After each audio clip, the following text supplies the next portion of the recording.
Mr. President, Mr. Secretary General, Excellencies, ladies and gentlemen. My name is Filip Hahs, and I am a scientist at the Toruń COK. It is a great honor for me to address the General Assembly on this very important and historical occasion. You have just heard from the Secretary General why my fellow scientists and I have been invited to speak to you today, so I will not spend precious time repeating his summary. I will present my arguments for immediately responding to the alien signal. Let me begin by reminding you of the state of the world today. It is not a pretty picture. Since the dawn of the Industrial Age, mankind has without hesitation converted natural resources into useful products and pollution. The products have been used and discarded. The pollution remains. We have huge mountains of trash, air and water full of poisons, and we cannot heed our desires for more and more. In the meantime, our supply of natural resources dwindled. Lakes and rivers are almost dry, and oil is harder and harder to find and pump out of the ground. Despite the efforts of experts in many scientific fields, we have not been able to develop any real alternatives to fossil fuels. The latest statistics published by Dr. Dwayne Newton in the January issue of Nature magazine reveal that without some superhuman effort, our world, as we know it, will disappear by the time today's children become adults, a mere 20 years from now.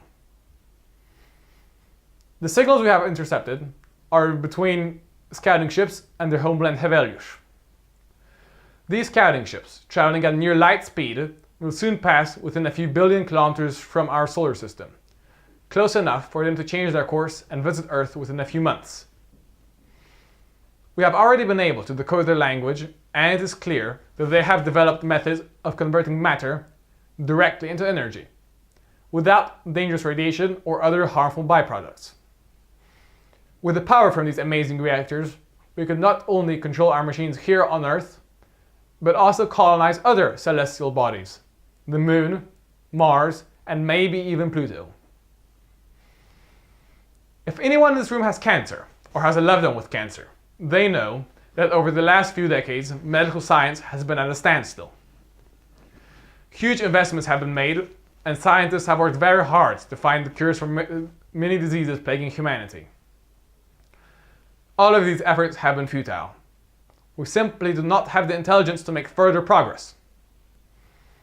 The highly intelligent beings we have been overhearing are much more intelligent than we are. And to find cures for incurable diseases, we need more intelligence. So clearly, it would be a great benefit to learn from a more advanced civilization. They can help us find cures for our diseases, and this starts with making contact. Naturally, some of my fellow scientists and wise theologians will be opposed to responding to the contact. They might argue that the aliens want to destroy or dominate us, or that only Earth has the grace of God. And I understand these arguments. It is easy to imagine what we've seen in movies and read in books of science fiction. The invaders land and destroy. Or that they bring unimaginable diseases, as the Spaniards did when they came to Mexico. These arguments can be made, and they can also seem reasonable. But they are all based on the most common fear, the fear of the unknown.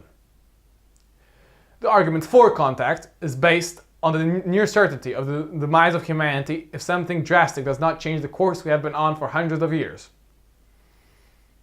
All of you know where we on Earth are heading if we don't change course.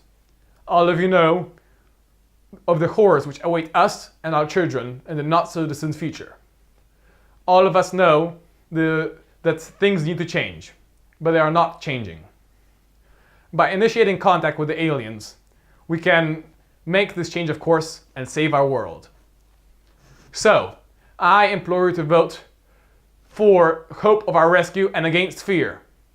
I implore you to vote for contacting the aliens. Thank you.